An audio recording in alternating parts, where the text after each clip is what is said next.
بسم اللہ الرحمن الرحیم الحمد للہ الذی ہدانا لہذا وما كنا لنهتدی لولا ان هدانا اللہ لقد جاءت رسل ربنا بالحق الصلاة والسلام على أشرف الأنبياء والمرسلين مولانا ومولا الثقلين جد الحسن والحسين أبي القاسم محمد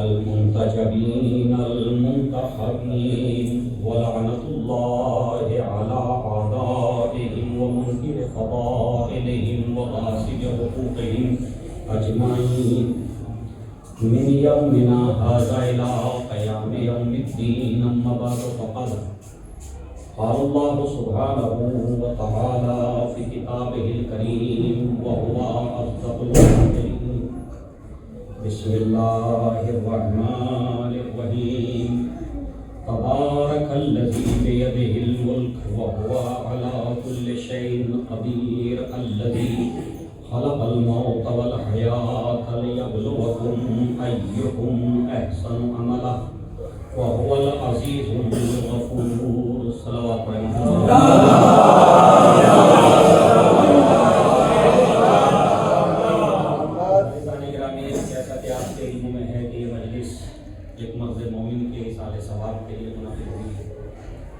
اور یہ مجالس جو ایصال ثواب کے لیے منعقد ہوتی ہیں جنہیں مجالس رحمت، مجالس مغفرت، مجالس جو ہے وہ برکت، جو بھی اس کو آپ نام دیں، یہ مجالس جہاں مرحومین کے لیے مفید ہیں، ان کے لیے اجر و ثواب کا باعث ہے، ان کے لیے وحشت قبر اور وحشت برزخ سے نجات کا ذریعہ ہے، مرحومین کی آخرت کے لیے بہترین سرمایہ ہے، منازل برزخ کو آسان کرنے کا ذریعہ ہے۔ جس طرح یہ مرحومین کے لیے مفید ہے اسی طرح یہ صاحبان حیات کے لیے بھی مفید ہے۔ جیسے یہ مرحومین کے لیے باعث رحمت ہیں، باعث مغفرت ہیں، ویسے ہی صاحبان حیات کے لیے بھی یہ باعث رحمت ہے۔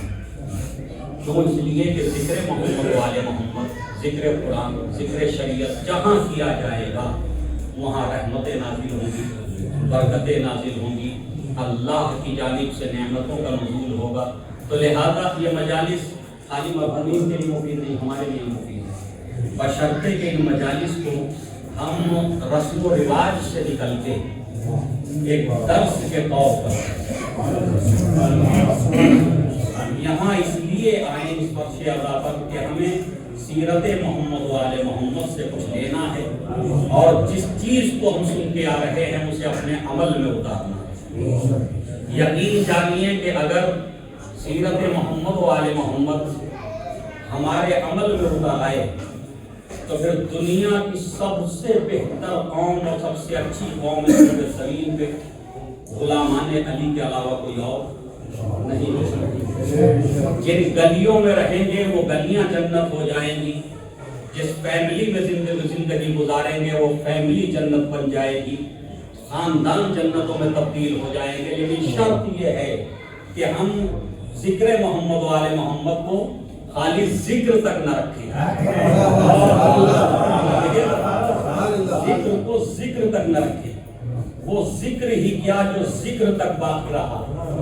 بات تو جب ہے کہ ذکر فکر تک پہنچائے اور فکر میدان عمل میں لے آئے.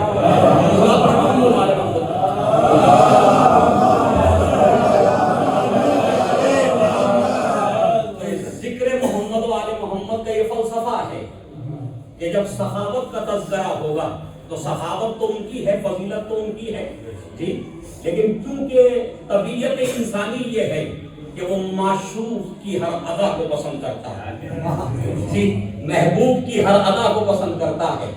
تو اگر واقعاً عشق محمد و آل محمد ہے تو پھر محمد و آل محمد کی عاشق کو ہر ادا بھی پسند ہونی چاہیے. یہ ہونا چاہیے نہیں ہونا چاہیے؟ تو عزیزان گرامی، جب یہ فطرت ہے انسان کی، طبیعت ہے انسان کی کہ معشوق اور محبوب کا اٹھنا بھی پسند، بیٹھنا بھی پسند، چلنا بھی پسند، طریقہ زندگی بھی پسند، تو اسی لیے تو یہ مجالس منعقد کی جاتی ہیں تاکہ محبوب کی طریقہ زندگی کو بیان کیا جائے، اور جو محب ہے اور جو عاشق ہے وہ اس طریقے کو اپنی زندگی میں ڈھالتا چلا جائے، اور جب وہ اس طریقے کو اپنی زندگی میں اتارتا چلا جائے گا تو معصوم کی آواز آئے گی، شیعتنا فی الجنت فی درجتنا، شیعہ جنت میں ہمارے ساتھ ہوں گے. محمد علیہ وسلم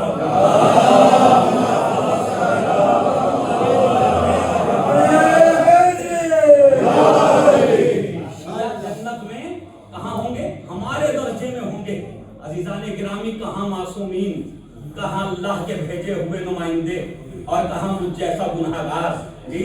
لیکن امام فرما رہے ہیں کہ اگر ہماری سیرت کے مطابق زندگی گزاری، یا یوں کہوں کہ معصوم کی سیرت کو اگر کوئی عملی بنا لیتا ہے تو اس کی سیرت میں بھی عصمت کی جھلکیاں نظر آنے لگتی ہیں جی، اس کی سیرت میں بھی، اس کے کردار میں بھی عصمت کی جھلکیاں نظر آنے لگتی ہیں. تو عزیزان گرامی، یہ تذکرہ جتنا ہم ذکر کر رہے ہیں محمد و آل محمد کا، اگر اس سے ہم کچھ حاصل کرنے کی کوشش کریں، درس لینے کی کوشش کریں، اس کو میدان عمل میں اتارنے کی کوشش کریں، تو یاد رکھیے کہ دنیا کے سماجوں میں وہ سماج منفرد ہو جائے گا، ممتاز ہو جائے گا. دنیا کی قوموں میں یہ قوم منفرد ہو جائے گی. اگر جہاں زندگانی اہل بیت کو اور جہاں قرآن کو عملی طور پہ عمل میں نہیں اتارا گیا، وہاں پریشانیاں بھی ہیں، وہاں اضطراب بھی ہے، وہاں بے چینی بھی ہے، بے سکونی بھی ہے، اور وہاں خوف بھی ہے، ڈر بھی ہے، دشمن کی طاقت سے بھی ڈرے ہوئے ہیں. یہ سب کچھ ہے یا نہیں؟ لیکن جہاں سیرت محمد و آل محمد عمل میں اتر آئی، نہ وہاں خوف رہا، نہ ڈر رہا، نہ کسی کا جو ہے وہ کسی سے مطلب کسی طرح کا کوئی خوف ان کے اوپر باقی رہا. حد یہ ہے کہ وہ سپر پاور کے مقابلے میں کھڑے ہو گئے. اس کا مطلب یہ ہے کہ کائنات میں اگر ظالم کو سپر پاور کہا جائے اور مظلوم کو کوئی چیز سپر پاور کے مقابلے میں لا سکتی ہے تو صرف اور صرف ذکر محمد والے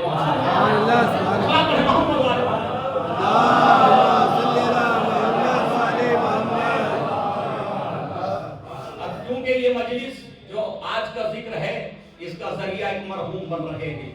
یاد رکھیے کہ ایصال ثواب کے لیے مجالس منعقد ہوتی ہیں، اور ہم جو ہیں عبادت کون کر رہا ہے؟ ذرا غور فرمائیے گا، عبادت کون کر رہا ہے؟ عبادت ہم کر رہے ہیں. یہ اجتماع جو ہم نے یہاں کیا، یہ مجلس یہاں جو ہم سب جمع ہیں وہ مرحوم کی وجہ سے جمع ہیں. یہ خطیب آیا مرحوم کی وجہ سے آیا، اور یہ سامعین آئے اس فرش ادا پہ مرحوم کی وجہ سے آئے. لہذا اب جو یہ ذکر مرحوم کی وجہ سے، ولو ذکر کرنے والے ہم ہیں، ذکر سننے والے ہم ہیں، لیکن یقین جانیے کہ جتنا ذکر کرنے والے کو اجر و ثواب ملے گا اتنا ہی اجر و ثواب اس کو ملے گا جو اس ذکر کا ذریعہ بن رہا ہے.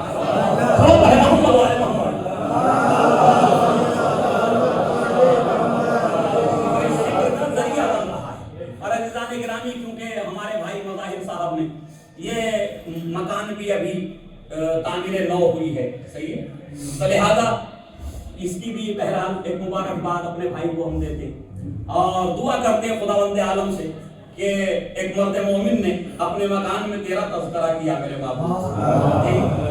پہلا ذکر محمد و آل محمد کا ذکر ہو رہا ہے. لہذا یہاں رحمتیں نازل فرما، یہاں نعمتیں نازل فرما، یہاں کے ساکنین کو تمام تر مشکلات سے دور رکھ، آئلہ محمد و آل محمد کا واسطہ ان کے رزق میں برکت عطا فرما، اور اس مکان کو ہمیشہ نیک اعمال کے لیے قرار دے، اس مکان کو، اس جگہ کو ہمیشہ جو ہے وہ ذکر محمد و آل محمد کے لیے قرار دے، یہاں شیطان کا داخلہ نہ ہو، اور یہاں شیطان کا داخلہ نہ ہو۔ یاد رکھیے گا کہ جہاں ذکر محمد و آل محمد ہوتا ہے وہاں شیطان قریب نہیں آتا، اسے معلوم ہے کہ شیطان کی کمر کل بھی محمد و آل محمد نے توڑی تھی، اور آج بھی اگر کوئی ہے تو وہ انہی کا ذکر ہے جو شیطان کی کمر توڑتا ہے۔ صلوات ہے محمد و آل محمد۔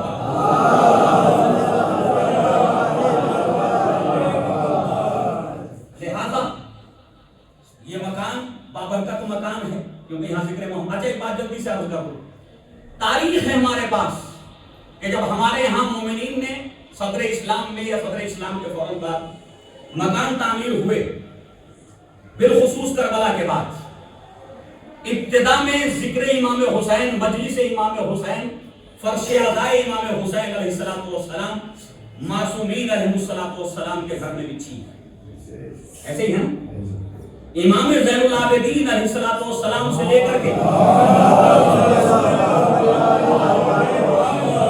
اس کے بعد امام محمد باقر علیہ السلام، امام موسیٰ کاظم اور امام ہمارے پاس سینکڑوں روایات ہیں کہ ادھر محرم کا چاند نمودار ہوتا تھا، ادھر امام فرش عزا کا اہتمام کرتے تھے، اور ایک روایت تو یہ ہے جو متفق علیہ تقریباً ہمارے یہاں کہ جی امام زین العابدین علیہ السلام نے اپنے بیٹے حضرت امام محمد باقر القلوب آپ سے یہ وصیت فرمائی، میرے لال میں نے اپنی زندگی میں اپنے جو ہے وہ محنت کی کمائی، پسینے کی کمائی سے، باغ میں کام کرتے تھے اپنے باغات پہ، یہ کچھ درہم میں نے اکٹھا کیے ہیں، میں یہ چاہتا ہوں، ذرا غور فرمائیے، میں یہ چاہتا ہوں کہ یہ 10,000 درہم 10 سال تک میرے بابا کی فرش عزا پہ خرچ ہو، 10,000 درہم 10 سال۔ اچھا خرچ کہاں کیے جائے، ایک سوال یہ بھی ہے، یہ مجالس مدینے میں منعقد ہوں یا یہ مجالس جو ہیں وہ کوفے میں منعقد ہوں، یا یہ مجالس بصرے میں بھی چاہنے والے تھے بصرے میں منعقد ہوں، میرے لال ان مجالس کو، اس فرش عزا کو کہاں بچھایا جائے؟ تو امام نے فرمایا کہ مینا میں، جی موسم حج میں، جب تمام دنیا کا مسلمان سمٹ کے خانہ کعبہ آتا ہے، حج جیسی عظیم عبادت کو انجام دیتا ہے، وہاں آنے والے دنیا کے دور دراز سے، بستیوں سے، دیہاتوں سے، شہروں سے، وہاں آنے والے مسلمانوں کے درمیان یہ فرش عزا بچھائی جائے، تاکہ جب ہمارے بابا کا ذکر ہو اور کربلا کو سامنے رکھا جائے کہ ہمارے بابا نے کیوں قربانیاں پیش کی، تو انہیں پتا چلے کہ اسلام کی اہمیت کیا ہے، قرآن کی اہمیت کیا ہے۔ یہ خانہ کعبہ جس کا وہ طواف کر رہے ہیں، یہ آج قابل طواف نہ ہوتا اگر کربلا نہ ہوئی ہوتی، تو لہذا یہ وہاں کے لیے وصیت کی امام نے، 10 سال جو ہے وہ فرش عزا بچھایا گیا مینا کے اندر، 10 سال فرش عزا بچھایا گیا مینا کے اندر۔ تو امام چاہتے کیا تھے؟ بس ایک پیغام دے رہا ہوں، آج یہ مجلسیں ہمارے گھروں میں رہ گئی، یہ مجلسیں ہمارے امام بارگاہوں میں رہ گئی، جی یہ مجلسیں ہماری مسجدوں میں رہ گئی، یہ مجلسیں ہمارے درمیان رہ گئی۔ امام یہ نہیں چاہتے تھے کہ ذکر حسین، ذکر کربلا صرف ہمارے درمیان رہے، امام یہ چاہتے تھے کہ جہاں دوسرے لوگ جمع ہوتے ہیں وہاں ان مجلس کا قیام کیا جائے، تاکہ اسلام ہمارے گھروں سے نکل کے، کربلا ہمارے گھروں سے نکل کے دوسروں کے گھروں تک پہنچے۔ صلوات ہے محمد علی محمد۔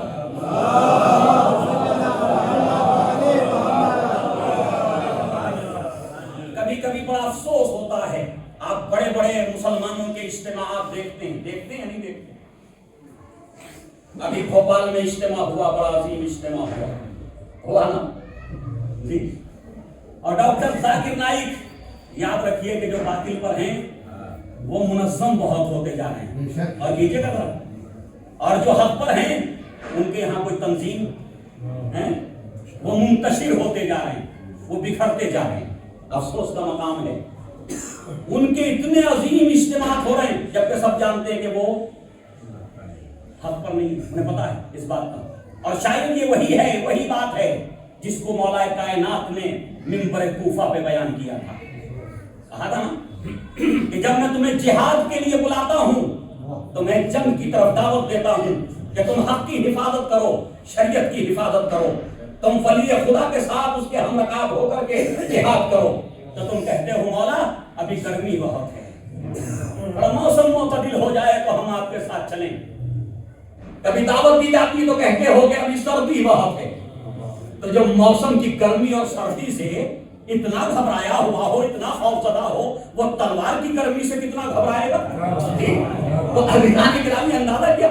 پھر ایک روز وہ بھی آیا کہ خطبہ دیتے ہوئے منبر سے اتر آئے، اور اتر آنے کے بعد کہا کہ صحیح ہے تو تم میں سے کوئی میرے ساتھ آنا نہیں چاہتا، میں یک کو تنہا ہی جہاد کے لیے نکلتا ہوں۔ اور اس کے بعد وہ جملے کہے، اے کاش امیر شام مجھ سے درہم و دینار کا سودا کر لے۔ اے کاش کیا کر لیتا امیر شام؟ اور فرمائیے گا، مجھے معلوم ہے اگر میں چاہوں تو وہ مجلس بھی پڑھ سکتا ہوں کہ یہاں نعرے نعرے لگنے لگے، ایسا نہیں ہے، لیکن یہ کہ مجلس وہی صحیح ہے اور وہی بہتر ہے کہ جس میں قوم کے احساس بیدار ہوں۔ کیونکہ کوئی رسم و رواج نہیں ہے، یہ مجلس دین کو زندہ کرنے کے لیے ہے، شریعت کے احکام کو زندگی عطا کرنے کے لیے ہے، یہ عقل انسانی کو جلا دینے کے لیے ہے، یہ شعور کو ابھارنے کے لیے ہے۔ جو جذبات کو ابھارتی ہو اسے مجلس نہیں کہتے، جو عقل کو معراج پہ پہنچائے وہ مجلس۔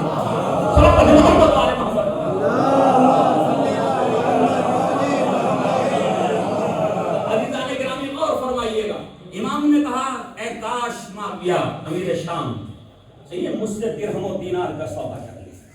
یہ درہم و دینار کیا ہے؟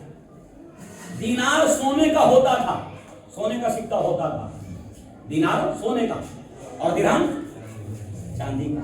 اور فرمائیے گا تو ایک سونے کے سکے میں 10 درہم ہوتے تھے، اس کے برابر قیمت ہوتی تھی، 10 درہم چاندی کے 10 اور سونے کا 1۔ اس زمانے میں یہ ایک نسبت تھی، دینار کو درہم کے ساتھ، تو 10 درہم 1 دینار کے برابر ہوتے تھے۔ اور فرمائیے گا 10 درہم 1 دینار کے برابر۔ اس کا مطلب آپ کے مولا منبر کوفہ سے بتا رہے ہیں کہ جو میرے موتی و فرما بردار نہیں ہیں ان سے بہتر ہے میں ان میں سے ایسے لوگوں کو 10 کو ادھر دے دوں۔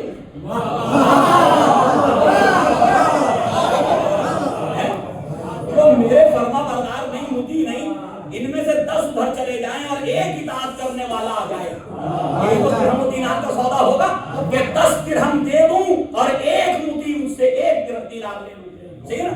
تو فرماتے اس کے بعد فرمایا آپ نے، یاد رکھیے کہ وہ سب جانتے ہیں کہ وہ اور ان کا امام باطل پہ ہے، انہیں سب کو اس بات کی خبر ہے کہ وہ اور ان کا امام باطل پہ، اس کے باوجود وہ اتنی اطاعت کرتے ہیں، اتنی فرما برداری کرتے ہیں کہ کبھی اپنے حاکم کے حکم کے سامنے چوں چرا نہیں کرتے۔ لیکن میرے چاہنے والے سب جانتے ہیں کہ وہ حق پہ ہیں اور میں بھی حق پہ ہوں۔ اس کے باوجود جب میں اطاعت کا حکم دیتا ہوں تو نافرمانی کرتے ہوئے نظر آتے ہیں۔ تو عزیزوں مولا کو شکایت ہے تو اس بات کی نہیں ہے کہ مجلسیں کتنی ہوئی اور کتنی نہیں ہوئی، جی اس بات کی شکایت نہیں ہے مولا کائنات کو کہ جی آپ نے کسی بڑے خطیب کو بلایا یا نہیں بلایا، اس بات کی شکایت اس بات کی ہے کہ تم نے میری سیرت کو عملی بنایا یا نہیں بنایا، میرے حکم کو تسلیم کیا یا نہیں کیا، یہ ہے شکایت مولا کو۔ تو اب یہ شکایت کسی غیر سے نہیں ہے، اپنوں سے ہے۔ صلاۃ علی محمد وعلی محمد۔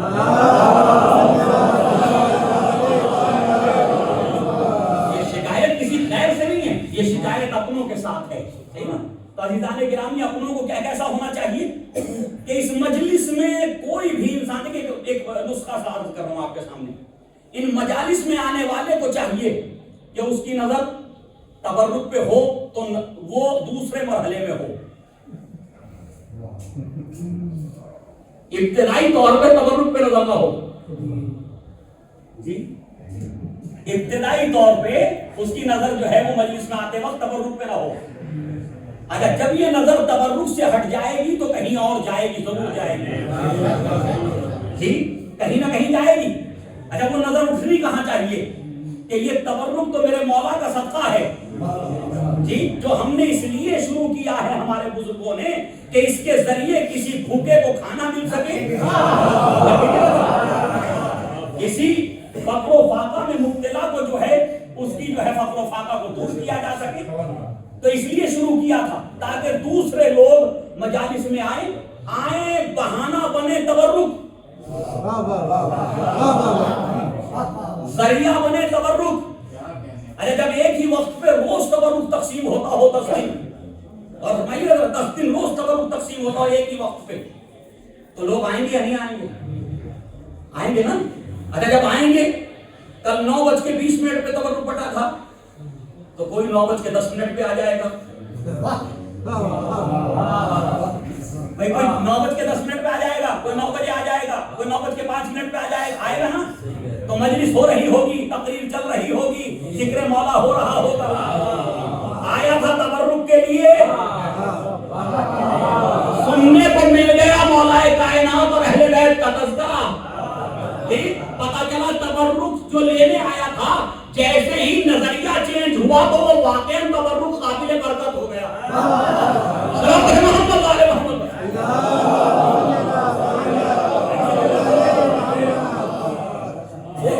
برکتوں میں شامل کرنے کا ذریعہ بن گیا نا، ایک مادی شے۔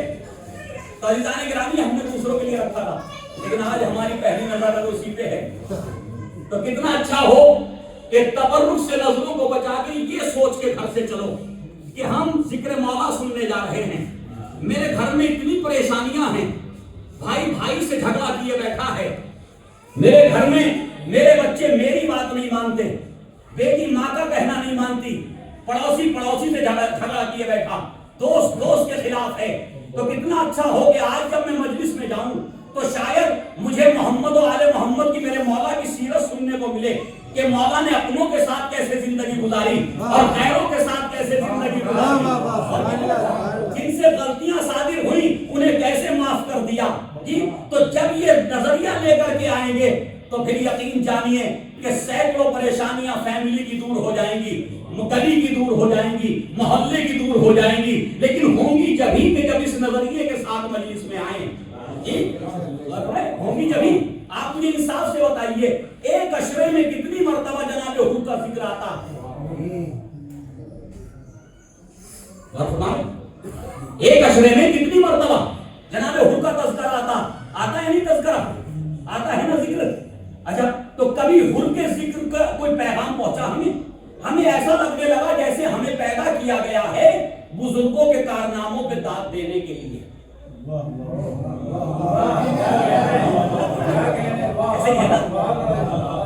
ایسا لگتا ہے کہ جیسے دو حصوں میں انسانیت کو تقسیم کر دیا خداوند عالم نے، ایک وہ جو کارنامے انجام دیں گے، ایک وہ جو قربانیاں دیں گے، ایک وہ جو خدمات انسانی انجام دیں گے، اور دوسرے وہ جو ان کارناموں پہ داد دیں گے، جو ان کارناموں پہ نعرے لگائیں گے، جو ان کارناموں پہ شور مچائیں گے۔ ایسی لگتا ہے نہیں لگتا جی؟ کیا واقعاً محمد و آل محمد کو اس لیے بھیجا تھا کہ کارنامہ علی تم کرو گے چاہنے والے داد دیں گے، کارنامہ حسین تم انجام دو گے چاہنے والے جو ہے نعرے لگائیں گے؟ اس لیے نہیں بلکہ اس لیے بھیجا تھا کہ دیکھو جب تم دنیا میں جا کر کے کارنامے انجام دو گے تو جو آپ سے محبت کرتا ہے وہ بھی انہی کارناموں کو اپنے زمانے میں انجام دے گا، وہ بھی انہی کارناموں کو کرنے کی کوشش کرے گا۔ لہذا ایک سلسلہ بن جائے گا کہ جب ہم نے کل خیبر ہمارے بزرگوں نے اکھاڑا تھا، کل مرحب کو ہمارے بزرگوں نے مارا تھا، کل حادث اور اندر کے ٹکڑے ہم نے کیے تھے، کل خندق میں کلے کفر کو ہم نے زیر کیا تھا، تو پھر جب ہم اس کے چاہنے والے ہیں تو میری گلی کے اندر کوئی مرحب پیدا نہ ہونے پائے، میری گلی کے اندر کوئی اندر پیدا نہ ہونے پائے، میری گلی میں کوئی حارث پیدا نہ ہونے پائے، اور گلی تو چھوڑو میرے خاندان، میرے قبیلے، میری قوم میں کوئی عمرو بن عبد ود پیدا نہ ہونے پائے، کوئی عمرو بن عبد ود پیدا نہ ہونے پائے۔ تو عزیزان گرامی ہم اکھڑے ہوئے خیبر کو 1400 سال سے اکھاڑ رہے ہیں، مرے ہوئے مرحب کو 1400 سال سے مار رہے ہیں، پچھڑے ہوئے